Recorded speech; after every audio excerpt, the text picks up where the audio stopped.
ونعوذ بالله من شرور أنفسنا ومن سيئات أعمالنا من يهد الله فلا مضل له وما يضلل فلا هادي له أشهد أن لا إله إلا الله وأشهد أن محمدا عبده ورسوله اللهم صل على محمد وعلى آل محمد كما صليت على إبراهيم وعلى آل إبراهيم في العالمين إنك حميد مجيد. Melanjutkan pembahasan kaitannya dengan surah Al-Baqarah ayat ke-33.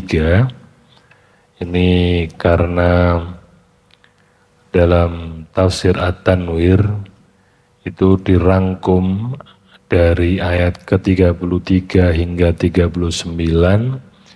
terkhusus, yakni bagaimana kaitannya ketika Nabi Adam setelah diminta oleh Allah Subhanahu wa Ta'ala menjelaskan kepada para malaikat termasuk kepada makhluk lainnya untuk apa-apa yang telah dipelajari sehingga para malaikat kemudian menyadari bahwa manusia itu atau makhluk yang disebut Adam, dan itu adalah manusia, ini memang memiliki kelebihan daripada makhluk-makhluk yang sebelumnya diciptakan oleh Allah Subhanahu wa Ta'ala. Nah, manusia yang kemudian telah ditanamkan oleh Allah Subhanahu wa Ta'ala ruh atau salah satu energi nur cahaya daripada Allah Subhanahu wa Ta'ala itu memiliki beberapa karakteristik. Kalau bahasa agamanya adalah memiliki beberapa fitrah, atau kita biasanya menyebutnya dengan bahasa cangkruan itu beberapa kodrat. Yang pertama adalah sebagaimana tertuang dalam surah Al-Baqarah ayat sebelumnya, bahwa dalam surah Al-Baqarah ayat ke-30 surah At-Tanwir mengutipnya itu bahwa manusia itu adalah makhluk kebudayaan. Makhluk kebudayaan itu adalah bahwa manusia yang diciptakan oleh Allah Subhanahu wa Ta'ala sebagai khalifah. Nah, khalifah itu artinya adalah pengatur. Tidak semua makhluk yang dicipta oleh Allah Subhanahu wa Ta'ala itu bisa mengatur bumi ini. Bisa mengatur alam semesta yang kemudian atau bumi yang kemudian memang dicipta oleh Allah dengan karakteristik tertentu. Dalam tafsir Ibnu Katsir dijelaskan, nanti jenengan bisa lihat atau bisa googling, bisa melihat di di internet gitu ya. Itu menariknya bahwa sebelum manusia diciptakan min sulalatin min tin, dari tanah liat yang lembek itu, dalam tafsir Ibnu Katsir yang mengutip atau mengambil daripada tafsir atau daripada riwayat yang dikeluarkan oleh Ibnu Abbas, ternyata bumi itu sebelumnya sudah dikelola atau sudah dihuni oleh makhluk yang disebut dengan jin.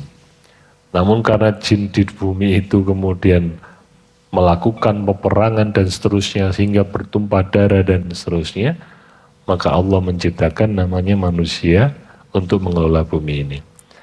Nah, karena manusia itu sebagai makhluk kebudayaan, maka sebagai khalifatullah itu kemudian mereka itu bisa belajar.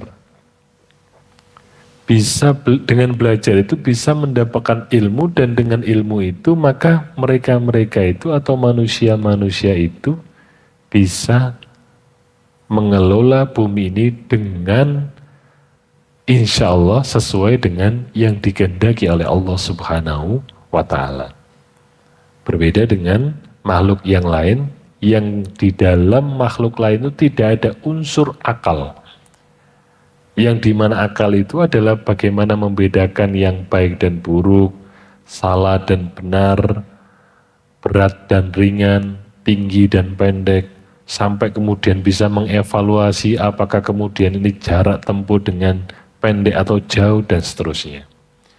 Disitulah kemudian dalam surah Al-Baqarah itu disebutkan sebagai khalifah, itu bahwa manusia itu memang secara kodrat, fitrah atau karakter yang utama ditanamkan oleh Allah adalah sebagai manusia berkebudayaan. Orang-orang yang berkebudayaan itu adalah orang-orang yang berilmu. Maka manusia khususnya umat Islam, jika belum berbudaya, kok masih menggunakan main hakim sendiri, terus misalnya juga suka kemudian intoleransi atau kurang menghargai pendapat orang lain dan juga menghargai keyakinan orang lain, berarti mereka-mereka belum termasuk atau belum menghayati daripada manusia yang diciptakan sebagai makhluk yang berbudaya. Yang kedua adalah sebagai makhluk yang pengertian. Nah, makhluk yang pengertian di sini dimaknai atau dikutip dalam surah Al-Baqarah yang kemudian tertuang dalam surah 33. Artinya apa? Wa 'allama Adamal asma'a kullaha itu bahwa manusia itu memang sebagai makhluk yang dengan sengaja oleh Allah Subhanahu wa taala diberikan pengertian-pengertian, kemampuan-kemampuan untuk memahami dengan panca indera yang ditanamkan atau yang diciptakan oleh Allah.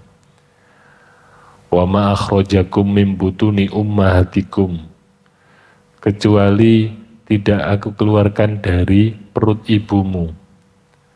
Yang kemudian hanya diberikan pertama adalah pendengaran.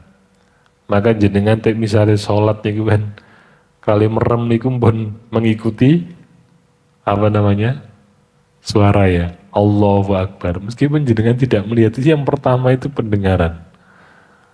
Maka sampai kalau ada imam yang dengan suara pendek ketika tahiyatul akhir, banyak orang yang salah ini apa namanya salah apa namanya salah mengartikannya. Ini tahiyat akhir atau terus gitu kan. Biasanya ada yang imam menggunakan dengan menutup apa sholat itu Allahu Akbar, padahal itu sudah apa namanya sudah tahiyat akhir.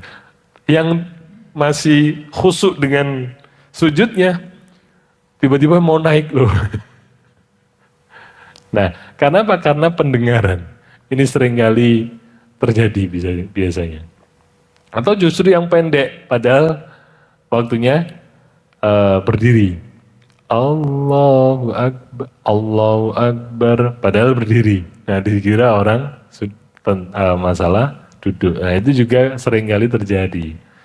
Nah, manusia diberikan sebagai makhluk pengertian itu adalah untuk mengetahui, memahami tentang apa saja yang ada di bumi ini.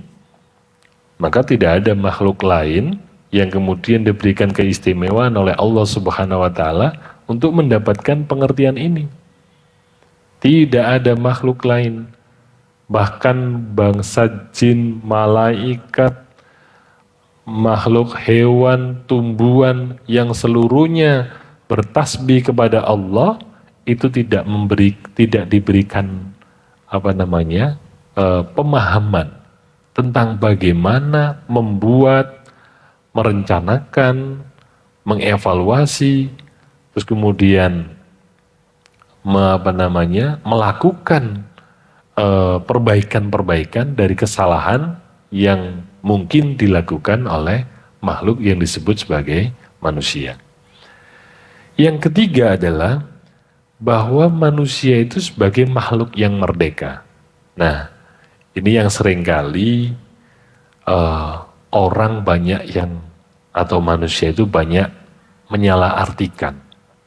Lupa kita kan manusia merdeka. Nah, ternyata memang Allah memberikan satu isyarat kepada Nabi Adam dalam surah Al-Baqarah yang kemudian ketika disampaikan kepada Nabi Adam, udhulu ila jannah wala taqrabu ila hadis sajarah antakuna minadh dhalimin. Masuklah engkau ke surga, namun janganlah engkau mendekati pohon itu.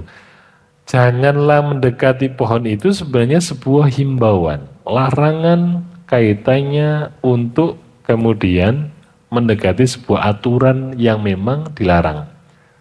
Saya kasih contoh misalnya di area yang terdekat ini, di depan itu ada bangunan. Kemudian bangunan itu dikasih banner-banner itu dalam rangka memberitahukan kepada kita jangan mendekat atau jangan terlalu dekat dengan bangunan itu karena bisa jadi ada bahaya. Entah itu nanti batu yang jatuh, semen yang jatuh, atau besi potongan yang jatuh dan lain sebagainya. Nah, kaitannya dengan ini sebenarnya manusia dikasih kemerdekaan atau kebebasan. Apakah engkau mau mendekat atau tidak? Tapi manusia yang kemudian di dalamnya ada nafsu, yang ketika ada larangan itu biasanya semakin ingin tahu. Ketika ada ini semakin kenapa kok dilarang?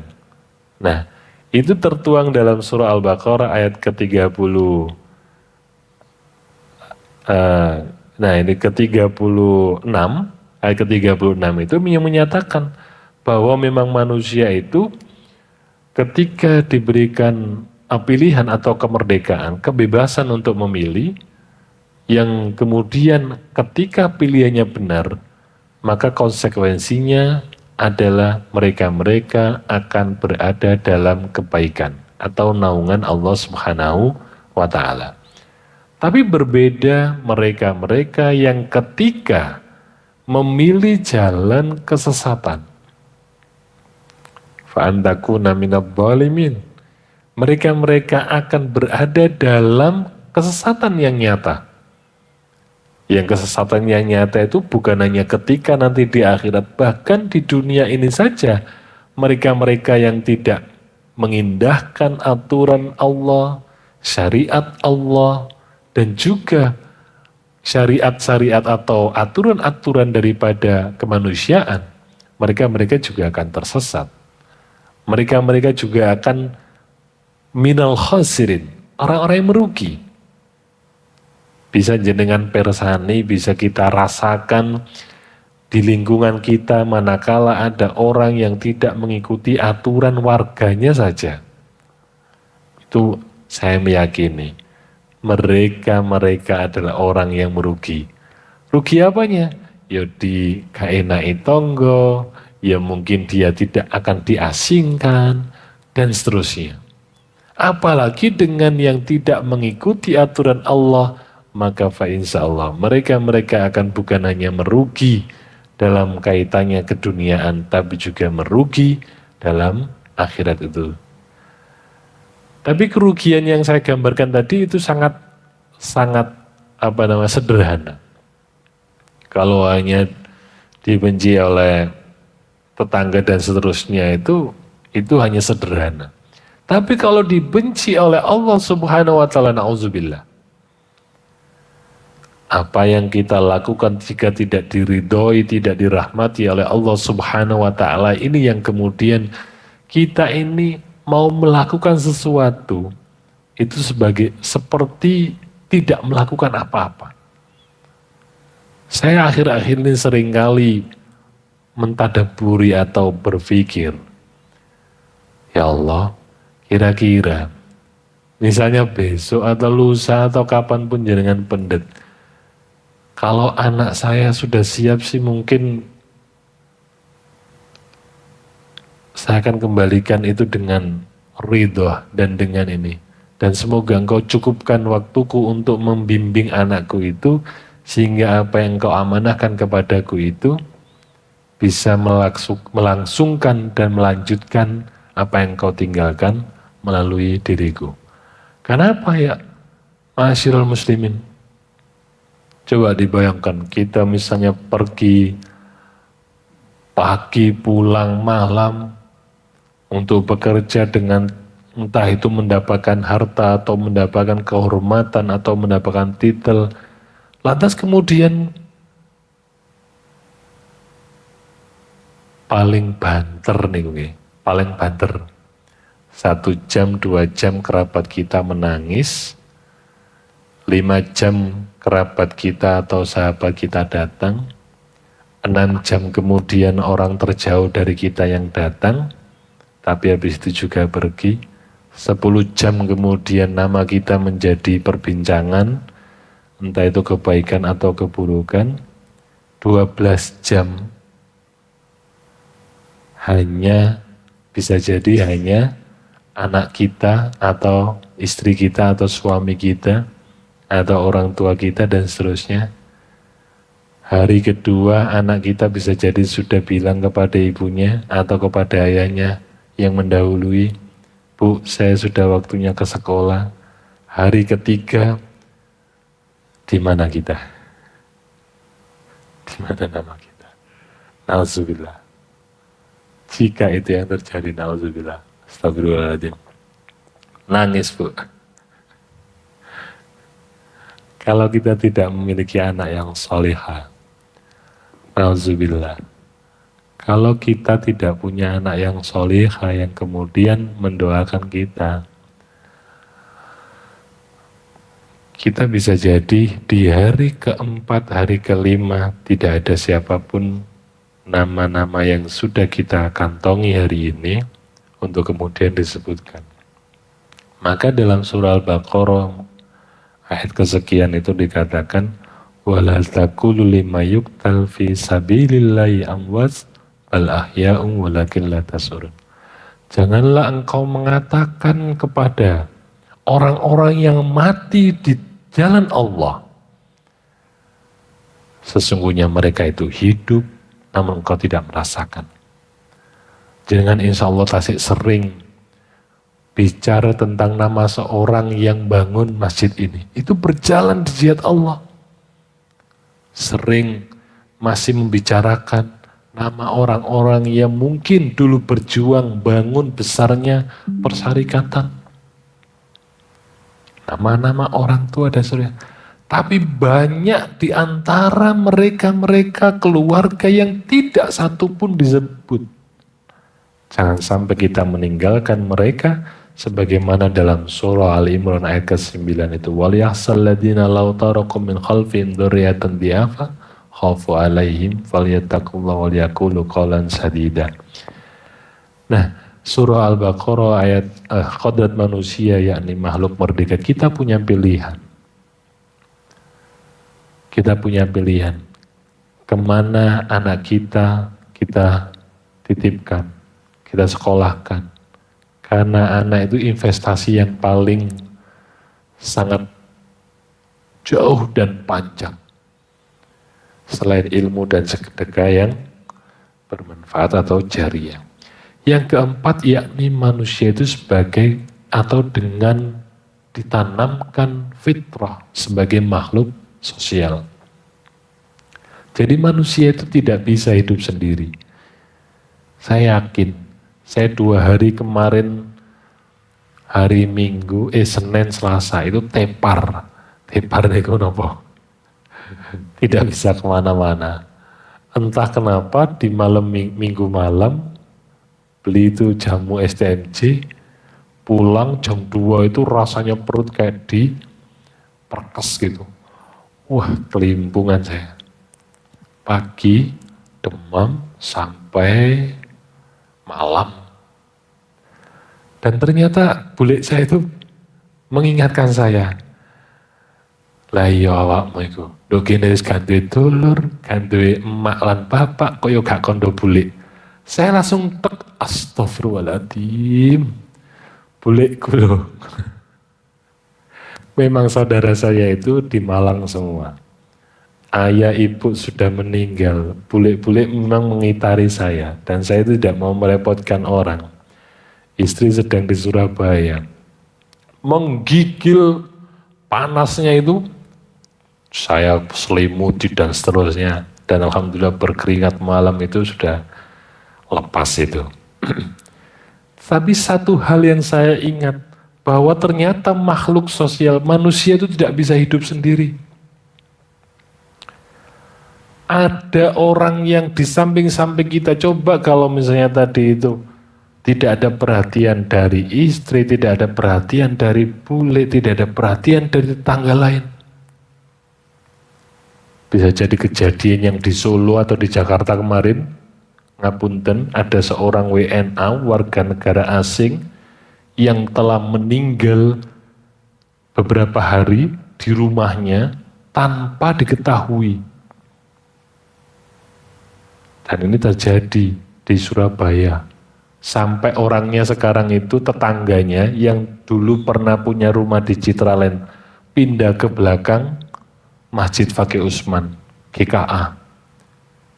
Karena mengetahui tetangganya itu meninggal, sudah hari kesekian baru diketahui tetangganya karena bau. Saking nggak punya tetangga. Nah ini pentingnya bahwa bermasyarakat, bertetangga, bersilaturahmi itu penting. Ini kejadian asli. Anaknya sekolah ke luar negeri menjadi dokter dan seterusnya. Tapi ternyata, nauzubillah, di akhir hayatnya tidak ada satupun yang mendampinginya, tidak ada satupun orang yang mengetahui, bahkan saudara yang terdekatnya, dengan kekayaan yang segitu banyak. Nah, salah satu petinggi daripada, ngapunten saya sebutkan PT yang ada di sini, itu langsung pindah ke GKA. Apa yang dikatakan?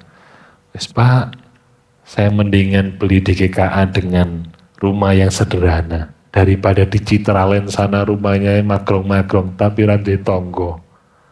Kalau di GKA sini itu pagi ketemu dengan, mau berangkat sholat ketemu dengan tetangga, mau maghrib ketemu dengan tetangga, itu rasanya ternyata Masya Allah luar biasa. Nah bersyukurlah jenengan hidup di Keroman, insya Allah tetangganya selalu terbuka, tidak dengan di Citraland sana atau tidak dengan di Singgasana yang ada di Surabaya sana.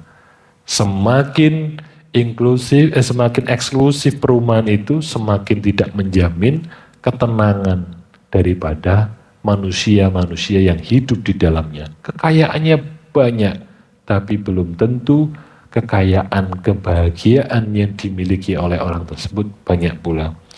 Yang kelima adalah makhluk ekonomi. Jadi fitrah manusia itu memang dicipta dengan bahwa mereka itu ya punya kebutuhan dasar.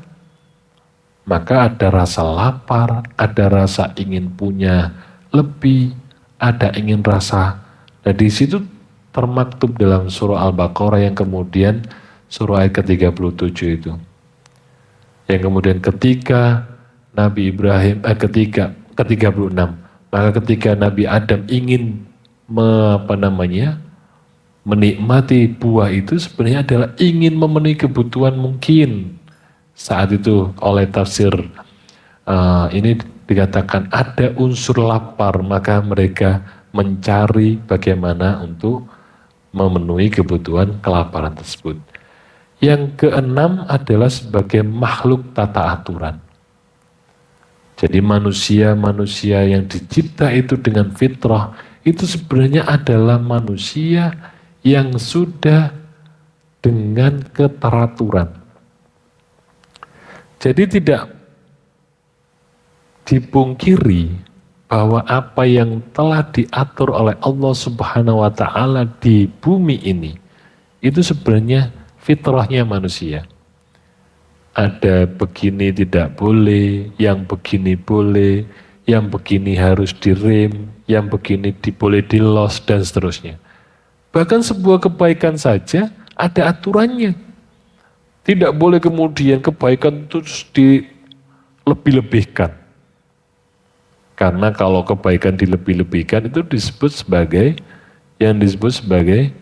sesuatu yang melebih-lebihkan. Nah, ada salah satu riwayat yang mengatakan, wahai Rasulullah, saya ingin meniru seperti itu dengan tidak sama sekali berbuka. Sahabat lain mengatakan, saya ingin menirumu dengan sholat tahajud sepanjang malam. Saya ingin menirumu dengan tidak menikah, dan seterusnya. Tapi apa kata Rasulullah? Saya berpuasa, tapi saya juga berbuka. Saya juga menikah, saya juga tidur di malam hari. Artinya apa? Artinya meskipun kebaikan itu yang terbaik adalah tengah-tengahan. Tidak juga medit, tidak juga berlebihan. Mutawassit. Artinya tengah-tengahan. Kalau punya dia diberikan, kalau tidak punya ya tidak harus sampai berusaha semaksimal mungkin karena memang disitulah qadrat Allah Subhanahu wa ta'ala yang diberikan kepada kita. Yang ketujuh adalah makhluk spiritual. Kita tidak mungkin kemudian menjadi manusia yang tidak dimiliki oleh Allah, ditanamkan oleh Allah keyakinan dalam diri kita. Sehingga kita lepas dari yang disebut namanya Allah Subhanahu wa ta'ala. Nah, yang paling akhir ini yang penting. Karena baru tadi malam banyak curhatan ke rumah saya. Sampai jam 9:30-an. Anak-anak muda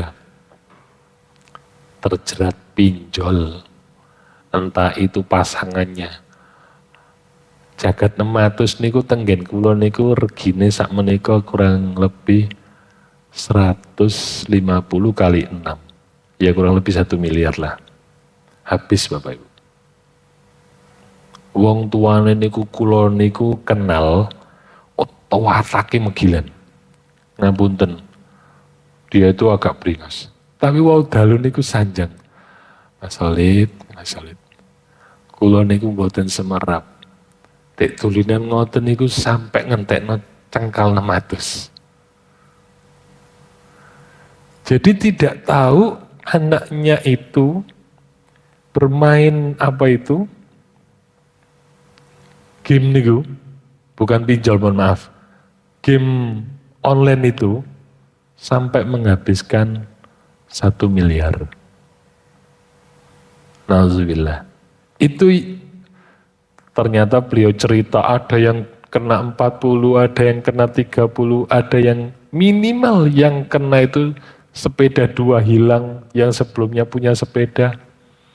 Pekerja mie sedap sini nggak bayaran sama sekali. Dan sebanyak sekali. Ini adalah mereka-mereka saya katakan imannya kurang. Karena Allah sudah berani menjanjikan. Lah iya, jangankan kamu hanya saya minta untuk beribadah, maka kujamin rezekimu min ghairi yahtasib wa may yattaqillah yarzuq min ghairi yahtasib. Barang siapa yang kemudian bertakwa kepada Allah, maka akan kuberikan rezeki dari arah yang tidak.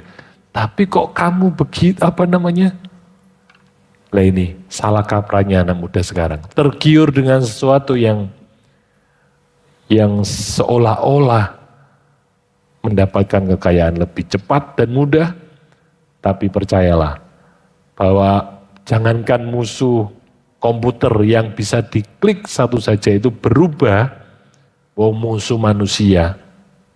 Kata beliau tadi malam itu, musuh bandar ora iso menang, apa maneh musuh komputer. Nah, semoga anak ibu dan juga anak saya, anak panjenengan semuanya terhindar dari yang demikian karena kekuatan tauhid yang dimiliki oleh anak-anak kita, generasi kita kepada Allah Subhanahu wa ta'ala. Demikian daripada fitrah dan kodrat manusia yang telah ditanamkan kepada kita. Semoga kita semuanya bisa mengefektifkan, menumbuhkan, sehingga kita nanti menghadap kepada Allah Subhanahu wa Ta'ala. Ketika dimintai pertanggungjawaban, kita mampu kemudian menyatakan, kenapa tangan dan kaki kita tidak bisa lagi membelanya. Mulut kita tidak bisa membelanya, hanya tangan dan kaki kita yang akan berbicara. Nasrun minallah wa fathun qarib wa basyiril mu'minin.